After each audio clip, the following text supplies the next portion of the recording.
भारत माता की जय. आज 28 मे 2026. स्वातंत्र्यवीर विनायक दामोदर सावरकर यांची जयंती. त्यांना न पटणारा विषय पण त्यांच्या आयुष्यातील खूप महत्त्वाचा विषय. त्यांना झालेली शिक्षा, त्यांना झालेली नजरबंद, नजरकैद, त्यानंतर त्यांना झालेला जो कष्टदायक जीवन किंवा गृहस्थ जीवन आहे ते सगळं आपण त्यांच्या न पटणाऱ्या विषयातून बोलून घेऊ.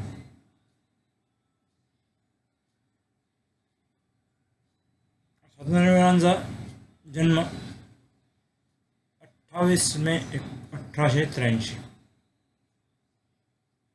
जन्मवेळेनुसार 9:25 रात्रीचे. जन्म नाशिक येथील भगुरिया गावात. स्वातंत्र्यवीरांची कुंडली जर काढली तर ती कुंडली आहे धनुराशीची. आणि धनुराशीच्या कुंडलीमध्ये गुरु हा लग्न ग्रहाचा मानस असतो. शनी हा दुसरा आणि तिसऱ्या घराचा मालक असतो. गुरु पुन्हा सुखाचा मालक असतो. शुक्र हा त्यांच्या शत्रू घराचा आणि लाभ घराचा मालक असतो. या 5 घरांचा आपण विचार करूया. बाकीचा विचार करण्याची गरज नाही, कारण की त्यांचं जर मूळ आयुष्य आपण जर पाहिलं तर या 5 ग्रहांच्या प्रभावाने पहिलं. आणि राहू केतू ते आलेच. राहू केतू हे 2 विशिष्ट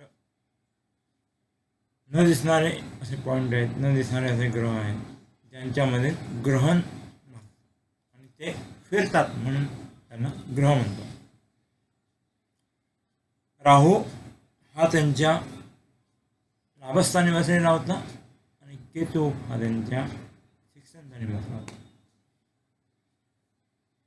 या 5 गोष्टींचा 6 गोष्टींचा विचार करूया. थोडा फारच विचार करूया, जास्त नाही. चंद्र हा त्यांच्या कुंभ राशीतला चंद्र म्हणजे डायरेक्ट शनीला प्रभावित करणारा, शनी चंद्राला प्रभावित करणारा असा. शनीची उच्च राशी. सुख याचा विचार केला तर त्यांचे जे आयुष्य आहे त्याची जे महत्त्वाची 18 वर्ष आहेत ती त्यांची जवळपास इंग्रजांशी लढताना किंवा जेलमध्ये गेले. 1903 ते 1919 हा विषय जर केला तर त्यांच्यावर गुरुची महादशा होती. आणि त्यांचा गुरु हा त्यांच्या लग्नकुंडलीत लग्नेश होता आणि सुखी होता. त्यामुळे तो बसला होता शत्रुस्थानात. त्यामुळे ते जे लंडनला होते किंवा लंडननंतर ते जेलमध्ये गेले, या दोन्हीचा जो काळ होता तो त्यांच्या गुरुच्या महादशेशी संबंध आहे. इथेच त्यांचा गुरुचा प्रभाव दिसतो. त्यानंतर शनीचा प्रभाव. शनी हा त्यांचा शत्रुस्थानात बसला होता. धन आणि तृतीय स्थान जे जे आहे जे मार्क दाखवतात, विरोधी दाखवतात, त्या तृतीय स्थानात ते बसले होते. आणि धनस्थानात सुद्धा हे 2 स्थानं जे आहेत यांचा स्वामी शनी तो त्यांच्या शत्रुस्थानात बसला होता. शत्रूकडनं लाभाची अपेक्षा होती. त्यातल्या त्यात त्यांचा जो लहान भाऊ होता नारायण, त्याच्याकडनं त्यांना मदतीची अपेक्षा तेव्हा होती. त्या काळात त्यांना ती मदत झाली. हा 1938 काळ. 1919 ते 1938 असा तो काळ होता. त्या काळात त्यांना ती.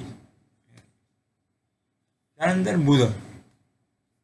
बुध हा बुद्धीचा जरी देवता असला तरी तोही शत्रुस्थानात आणि सोबतच त्याचं जो स्थान असतं ते असतं कर्मस्थान. कर्मस्थानानंतर कर्मस्थान आणि कर्मस्थानाशिवाय त्याचं स्थान असतं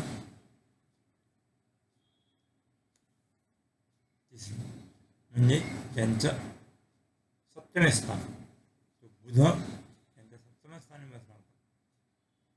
त्यात त्यांना झालेली हानी, त्यांनी केलेले कर्म, देशासाठी केलेलं सगळं काम, शत्रूला कर्म करून त्यांना गेलेला काढावा म्हणजे 1947 घटना जर पाहिजे त्यांच्या हे सगळं त्यांच्या. त्यांनी इतकं सगळं करताना सुद्धा त्यांना कुठेही जास्त प्रसिद्धी किंवा त्यांचं वादविवाद जास्त नाही. याचं मागचं कारणसुद्धा एक आहे. त्यांच्या शत्रुस्थानी शनी, रवी आणि बुध होता.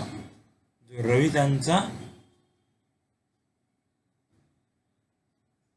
त्यांच्या नवमेश बसला होता. नवमेश होता तो शत्रुस्थानात बसला आहे. तो त्यांचा धनेश आणि तृतीयच आहे तो शत्रुस्थानात बसला आहे. त्यांचा जो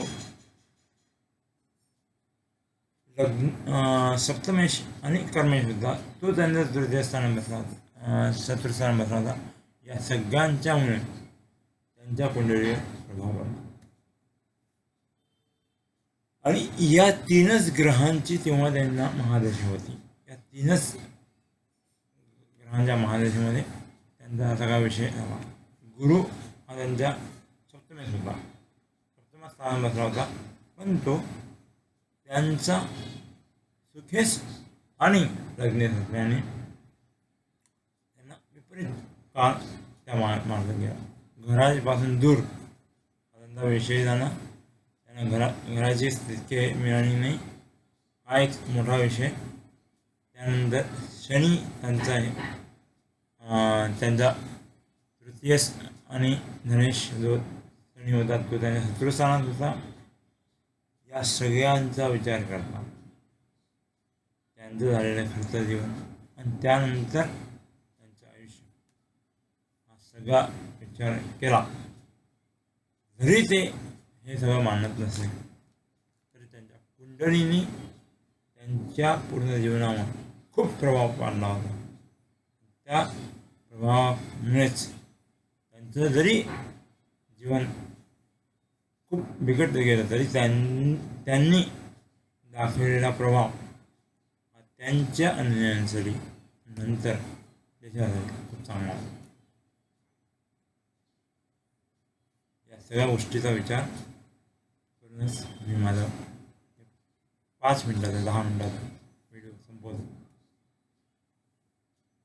आणि स्वातंत्र्य सावरकरांना आदरांजली विनम्र अभिवादन करतो. त्यांनी केलेलं कार्य हे खूप मोठं होतं, पण त्या कार्याशी आणि त्यांच्या कुंडलीशी या दोन्ही गोष्टी मिळत होत्या. ते एक मोठे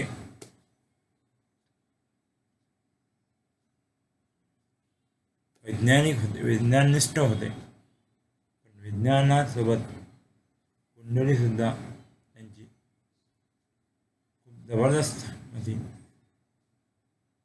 त्यामुळेच ते सगळे हे करू शकले, इतकं सगळे झेलू शकले, सोसू शकले. भारत माता की, भारत माता की